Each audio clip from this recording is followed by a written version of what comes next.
Thank you for having me. Essentially, the hip is a ball and a socket joint that is designed in a way that we can put a pressure on it. And because of the constant pressure of walking, there needs to be certain protection of the surface, which is covered with a cartilage. And for that reason, the hip joint has a negative pressure inside of the joint. And in order to keep that negative pressure in a joint, and essentially why is that there? Because you can't compress the vacuum. So the layer of negative pressure protects the cartilage throughout decades of life. And in order to do that, it has to be sealed. So historically, the point was that people were having a hip, and when they start having a problem with the hip, they were treated with the medications or conservative management until they deserved to have a hip replacement. So there was only one way of dealing with the problem of the hip. That was either you fuse the joint, in other words, you stop motion, which caused the pain, which is called a fusion, or arthrodesis, or you were going for the joint replacement. So you changed the natural joint for the metal. So people were walking around with hip pain for decades. Before they could do anything about it. Exactly. And in the beginning of the career of the hip replacements in the 50s and 60s, there was a waiting list of people to go for the hip replacement, even they knew that pioneering hip replacement is going to last only for 6 months. Sure. And they were saying, I don't care, I just want to get rid of the pain for as long as is possible, and it's 6 months, it's 6 months. Obviously, for the last so many years, we developed the techniques to improve the joint replacements, which is still the final, ultimate way of getting rid of the problem in a hip joint. Same with the knees, same with the shoulders and other joints. However, there is a place for hip preservation. And that's where the hip arthroscopy coming into the picture. When did that actually come into play? When did you guys start doing hip arthroscopies? It's interesting question, because the first joint that it's in a human mind that the human always want to poke through the holes. They're always a question of curiosity. Yes. And we know about the knee arthroscopies, we know about the shoulder arthroscopies, we know about the small joint arthroscopies. But in actual fact, historically, the first joint that was ever being poked into it is the hip. Oh, really? Yeah, and that was happening in Japan many moons ago in 1938. Okay. And they were doing it in the kids with an infection. All right. And then start developing it, and because it's extremely complicated, and the joint is, as you can see, it's a very much a difficult joint. How the hell I'm going to put something in that joint? Yes. So there was a very difficult to see inside of the joint without having a certain technological advancement, so that you can actually not dislocate the joint, which can cause the trouble, but you can open it to be able to see it and put it back together again. Yes. So that took time. So essentially, the development of the hip arthroscopy started in a serious matter in 2 places, like usual.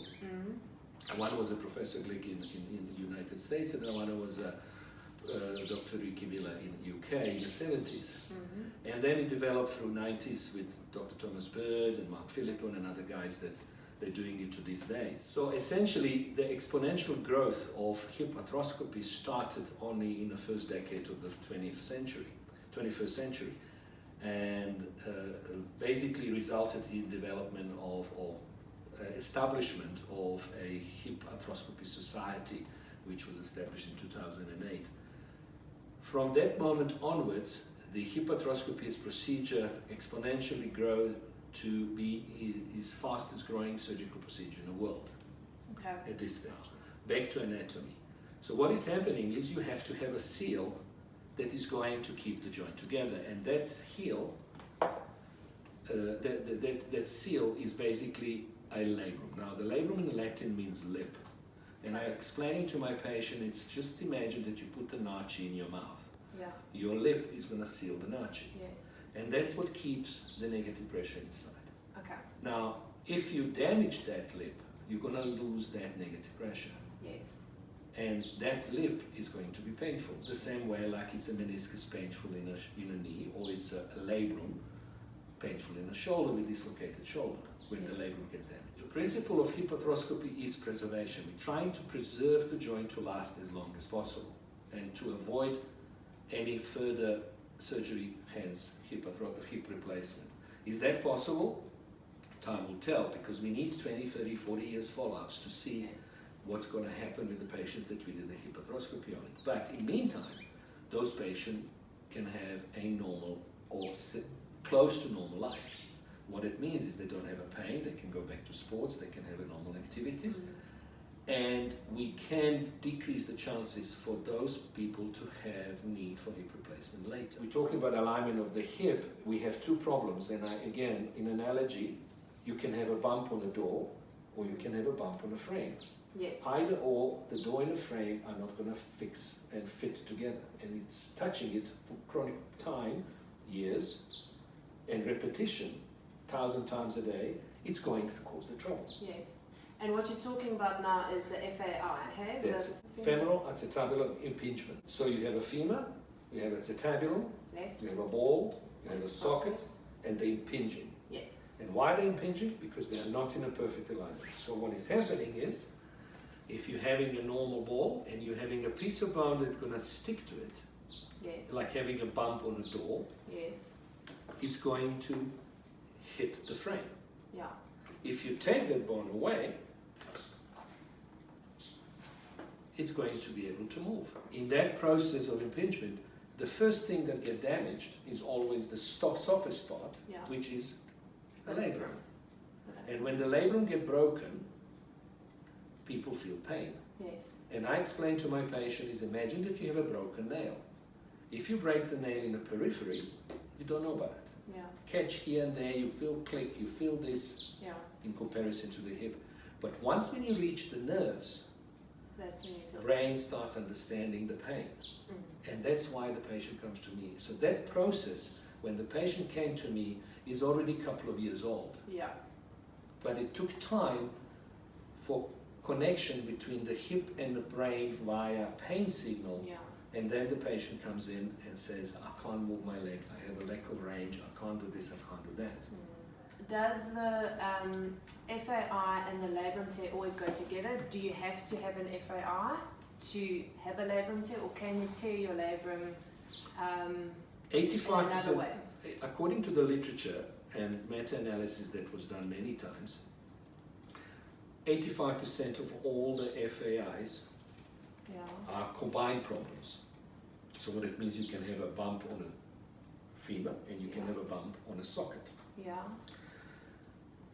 And out of those, more than 90% are always related to the labrum. The labrum is a consequence of that. Yes. However, there is a 15% of the labrum that are isolated problems. Okay. And that is another thing that is, it can happen in a trauma.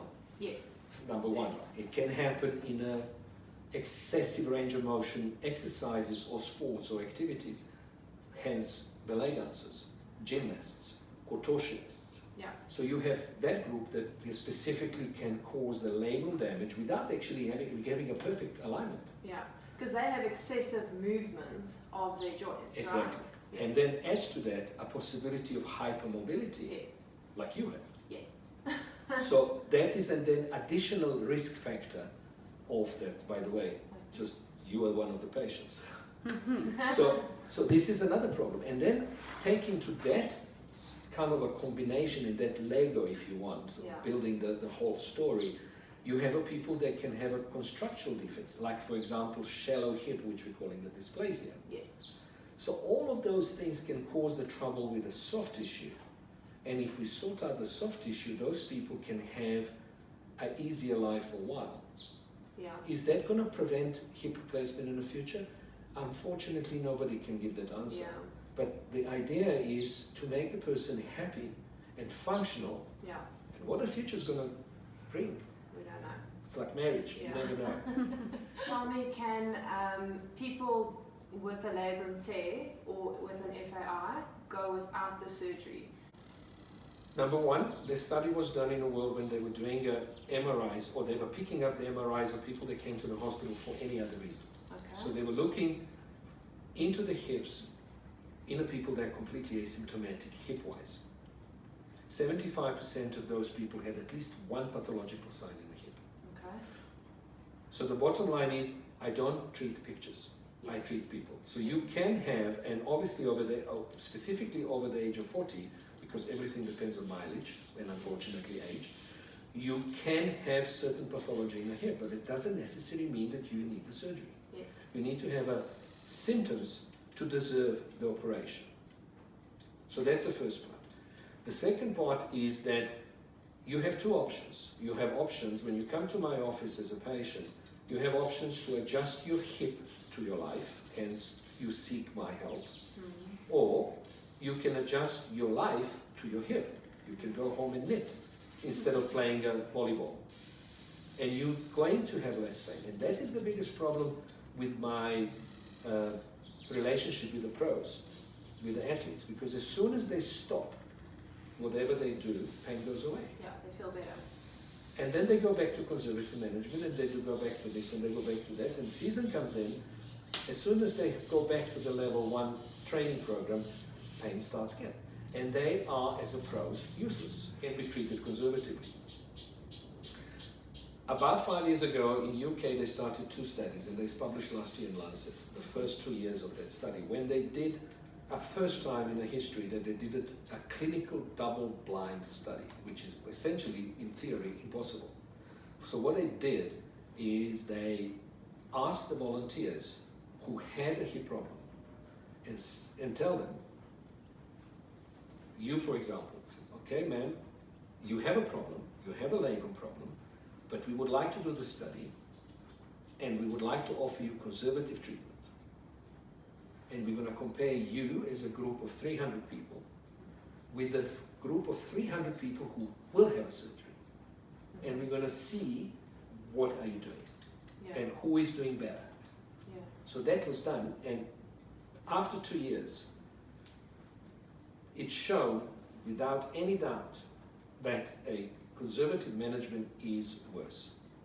Really? Okay. So if somebody has a pathological problem and it's presented with the clinical symptoms, following the 2 years follow-up, which obviously that study is going to go longer and longer and longer, the plan is to go to 15 years. The problem is that conversion from conservative to the surgical is at 12% already. So the people in the group of conservatives says, I had enough, I'm going for surgery. And it's by any doubt shows that is better results with the surgical treatment. However, that surgical treatment involves meticulous post-operative rehabilitation program, which takes up to 6 months. So let's talk about the post-op protocol. You see the patient, they go to physio after their surgery. At about 3 months, then they come to biokinetics. And then when do you discharge them to carry on doing their sport? When I had approval from biokineticists, I tell my patients, again, I always like simplicity in analogy. It's like a pregnancy. Yeah. The first trimester, you're kissing better, you're protecting the joint, you're doing everything to allow healing. And 3 months is just the beginning of healing. It's just only started it. Yeah. And that's the time that we can have complications. And major complication of arthroscopy, in my hands, of hip arthroscopy, is a scarring. Yes. You can have the best surgeon in the world, you can still have a keloid. Is that on the skin or is that inside of the joint? Irrelevant. You can have a problem. And that's patient dependent. It's unpredictable. Yeah. So we're using different medications and different ways how to do that chemically and protecting it. However, it's important to have that physiotherapy approach to deal with that scarring, to deal with the blood flow, but in a very protective mode. And that is what we're calling a stage 1. And then we have a stage 2, which is becoming more aggressive when we're working on a balancing of the, not power, just balancing of the body. We're working on a range of motion, and I cannot allow the patient to go to the excessive active training until they reach at least 85 to 90% of the normal range of motion, comparatively to the other side. So yes, sometimes you have other side that is also in that is also that you can have another side that is also pathological and have a decreased range of motion, but the patient has to feel comfortable psychologically and psychosomatically that can go and do the lunges and do the squats and go for the training program. And that's why we have a stage 2 when we're doing certain tests and assessments before we're sending it to the stage 3, which is basically biokinetic training. And obviously then again, compliance of the patient, and also the wisdom of the biokinetic. Because if you're going to, as a biokinetist, push that patient, you're going to turn it back to the stage 1. Yes. So you need to understand as well how much you have to push your client Yeah. into the training. Yeah. And that's where it comes, again, a teamwork. Yeah, I think from my side, what I see a lot, when we get the patients at 3 months, they feel so great. And I mean, I've gone through the surgery as well, so I know that you don't feel a lot of pain with the arthroscopy. So people tend to think they can do more than what they're actually allowed to do. So the protocol is so important, and the education, I think, of the patient is important. They need to understand what can go wrong, so And that they don't do those things ahead of time. And I would add to that is a communication. Yeah. Because one thing that my patients tell me, that they always get disappointed with expectation. Yeah. Because what they see on the body is 3 little 5mm holes, Yeah. and they think, oh, this was That's nothing. Yeah. But the fact that it was inside that enormous work, Yeah. which requires time, Yes. they don't comprehend that. Yes. That's the first problem. The second problem is expectations in their progress. Every single patient that goes from my office is filling up something which we call a PROM, which is a patient response outcome measurements. Okay. So they're filling up the forms, and thousands of patients did that. And when we're following those curves and we're looking into those results, one can see that actually every single hip arthroscopy patient gets worse after 3 months.